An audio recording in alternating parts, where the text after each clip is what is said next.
We're back to the Total Education Celebrity Show, powered by the Simply G Media Network Celebrity segment and also Author's Corner. And, anytime I get an opportunity to talk history and sports, and we think about the Green Bay Packers, even though the fact is this is Pittsburgh town, but we're syndicated all over the world, but my flagship station and my heart belongs to the Steelers. I am really excited to welcome the program LeRoy Butler, four-time Pro Bowler, NFL 1990s All-Decade Team, Super Bowl champion, and much, much more, and author of Packers Pride. Green Bay greats share their favorite memories. LeRoy, thanks for calling, man. Hey, my pleasure. Absolutely. It's got to be just an amazing thing to be asked to write this book, honestly, because think about, all the great Packer greats and the tradition. It's probably, and I hate to say this as a Pittsburgh fan, but the greatest sports team probably in the world, meaning that the Packer pride is just unbelievable. That's the thing to understand the Packer pride, putting that book together. Although the Steelers have more Super Bowls than any team, and the Green Bay Packers have more championships, so there's a good fight for the top who had the best fans. But putting this book together gave me a chance to be a football geek. I get a chance to tell my football stories and keep it pretty much 100% football. So, and in talking to some of the players, who being Rob Rice, who was the co-author of this book, we talked to 50, 60 other players, and they got a chance to tell some of their great stories. So it was a lot of fun. Well, absolutely. Let's go with your greatest memories first of all, because again, I never knew this, but I had a feeling that you started the Lambeau Leap. So that's got to be one big thing there. That's a huge memory of yours when you came up with that. So tell us the story about that. I know our listeners are interested. Absolutely. The Lambeau Leap shows true love of your fans. In 1993, we're playing the Raiders. I caused a fumble. Reggie White picked it up, and as he's getting tackled by Steve Wisniewski, we caught eye contact. And as he was falling, he latered me the football, and I'm running on the sideline, and I just wanted to do something, fun. And I pointed this one guy. I told him I was going to jump in the stands, and the thing that was funny about it, the guy had a beer in his hand, and he had to throw the beer away. And when I jumped up, he grabbed me. He said, "Hey, man, you owe me a beer." Ever since then, I knew I've arrived in Wisconsin, a Florida African-American from the deep south, playing in Wisconsin in the cold weather, and that's what it's all about, loving our fans. Absolutely. And then after that, other players took suit when you did the Lambeau Leap, right? Who else on your team said, I'm going to start doing it as well? It kind of took off, and the fans did a huge, like a big naming rights thing. We voted on it. What do you want to call what LeRoy just did? And everybody said, let's call it the Lambeau Leap. It was done in Lambeau Stadium. And, we had all kinds of names out there, but the fans voted on it, and that's what we stuck with it. And now you see other players jumping in the stands, hugging their fans, and the fans have absolutely loved it. So that's so interesting, and that's something that will always be that stamp for the Green Bay Packers. And I'm sure that's one of the reasons they considered you writing the book, because, again, the new tradition of the Green Bay Packers, the tradition of Super Bowl championships and the winning tradition coming back to Green Bay. Because you had some years where it was just championship after championship, and there was a lot of lean years too, LeRoy, weren't there? Absolutely, and that's a good thing about it. In the late 60s, winning the first two Super Bowls and winning a lot of championships, before then. But after, the 70s and the 80s and the, early 90s, well, you're right, some lean years. I remember going to the, playing Carolina, going to the Super Bowl in 96-97 season, and I saw a sign that said 30 years of misery has ended. We're going back to the Super Bowl. And it dawned on me when the last time the Green Bay Packers were in the Super Bowl. 30 years. So it felt good to championship trophy back home.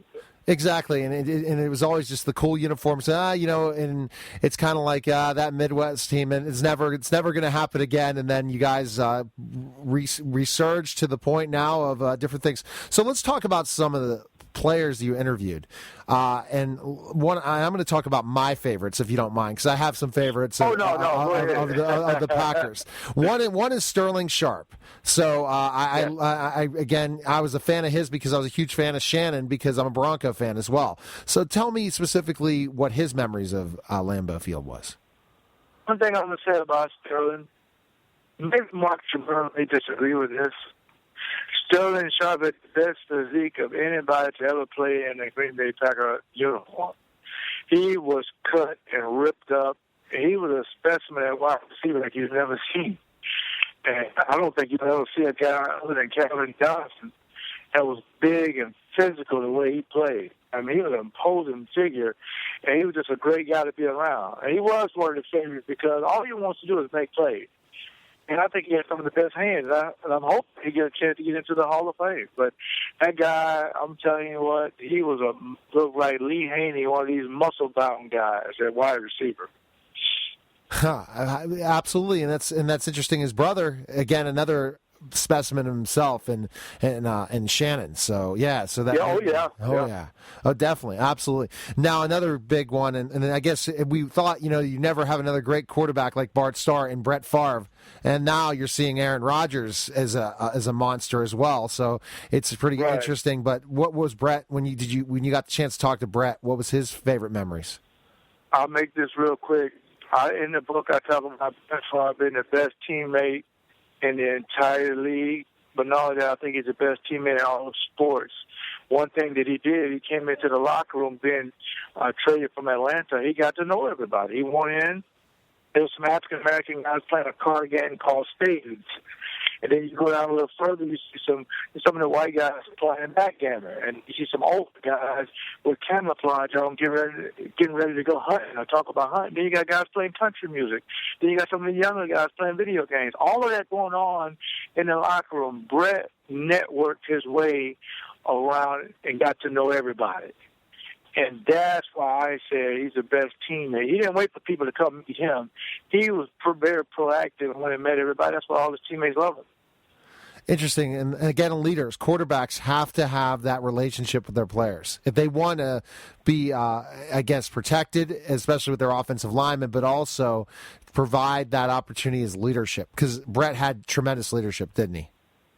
Oh, no question about it. If you go back and look at the Oakland game, his dad passed away. I mean, the receivers made catches you never seen before. And I'm going to tell you, I'll be very honest with you, because I played with him, for like 8 or 9 years. If I knew number 4 was suiting up, I knew 2 things had to happen. First, I knew we had a chance of winning. Second, I got to step my game up. That elevated me. It's almost like playing with Michael Jordan or golfing in a foursome with Tiger Woods. You elevate your game when you're around guys who step their game up. And Brett was that kind of guy.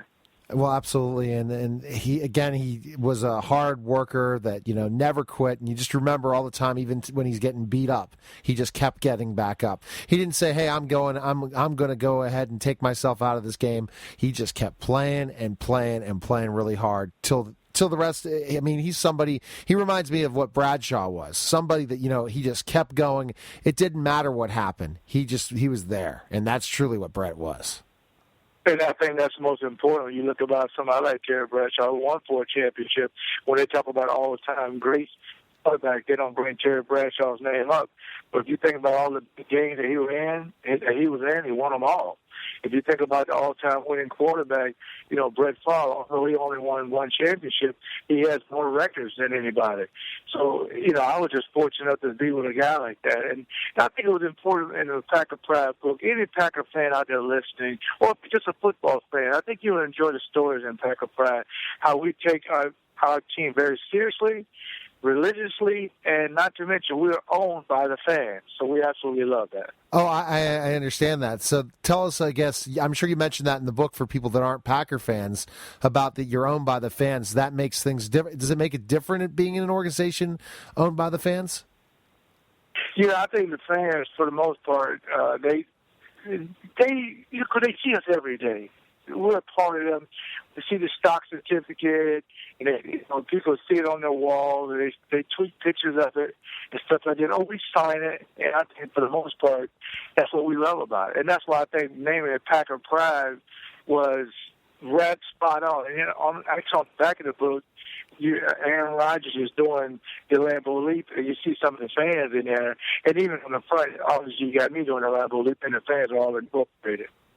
Well, absolutely, and to see the tradition, and then go and to talk about Bart Starr in this book, and Paul Hornung, and talk about Forrest Gregg, and all these different people that you're, and Willie Davis, and all these Packer greats. You're not just talking about the beginning; you're talking about all of it. You're not saying, okay, we really highlighted the time you played. It's all of the Packers. Absolutely, and I think the different eras is what people really like. That's from the 60s, 70s, and we cover players all over. We're talking to LeRoy Butler, author of Packers Pride, and I'm just enjoying the conversation with him. And I just tell you, you just remind me of the tradition that the Pittsburgh Steelers, when you talk to a former Steeler that's a Super Bowl champion, you feel that, again, that aura about that person. I feel the same way talking to you today, LeRoy, that I feel that you just have that, that you have that Packer pride. You have green and yellow in your blood. Am I right about that?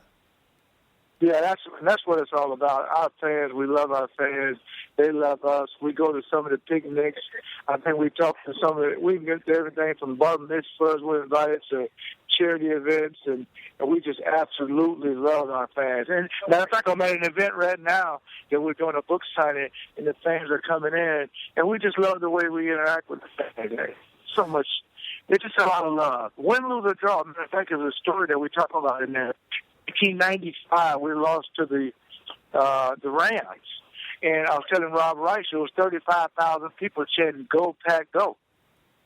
So I'm thinking most teams, after you lose, they go home, but here the fans, they absolutely love you, win, lose, or draw, and that's why 2010, when the Steelers played the Green Bay Packers, that was the #1 historical event in all of sports. For you to think about how much tradition was at that stadium in Dallas. It's unbelievable. We still talk about it. Absolutely, and then you guys shocked the world by beating the Steelers, because I consider it shocked the world. We were all expecting another Super Bowl championship. So, hey, listen, Ben Roethlisberger doesn't lose a lot of games, okay? So trust me, we feel good about that. Any big man is put in a position to win Super Bowls, he usually will win, so we're very fortunate.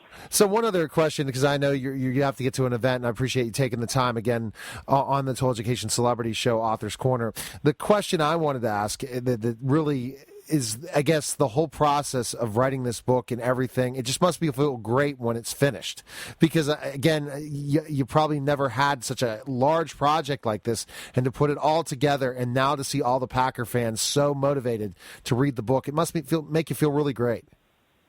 It really does, and I think and working with Rob, he was just a pleasure to work with. And when we do the book signings and meeting some fans, and they tell us some of their stories, I think that's what we really love about it. Absolutely, and the stories and then stories about you as well, for sure, and all these different things. So, where can our listeners, especially internationally and all over the world, that are listening to this program, can purchase the book and learn more about you, LeRoy? Where can they find the book and find information on you? Yeah, they can find information on the book anywhere the books are sold. Obviously, Amazon, Barnes and Noble, anywhere books are sold. Anywhere, it's all over. You can find Packer Pride, and that's a good thing about it. You can go online. You can go to triumphbooks.com and get it sent right to your home. Matter of fact, you can also go out and get signed copies sent right to your house if you want in the next week or so. Well, absolutely. Well, fantastic. It was great talking to you, and best of luck with the book. And I understand also you are involved with a lot of different things in the Green Bay area with charity and all that stuff. So best of luck. Do you have a foundation that you promote as well, LeRoy, that you're involved in? Well, we're doing a very good we're starting an anti-bullying campaign called Butler versus Bullying. Be friends, not enemies. We just started that. You can go to LeRoyButlerINC.com for more information about that. All right. Well, I hope our listeners are able to do that. And LeRoy, enjoy the book signing, enjoy promoting the book, and getting out and meeting all these great Packer fans. So thanks again for calling, man. Thank you very much. I really enjoyed the interview. It was a lot of fun. Thanks again. Take care. Okay. Bye-bye. All right. You're listening to the Total Education Celebrity Show, Author's Corner, and we'll be back in just a moment.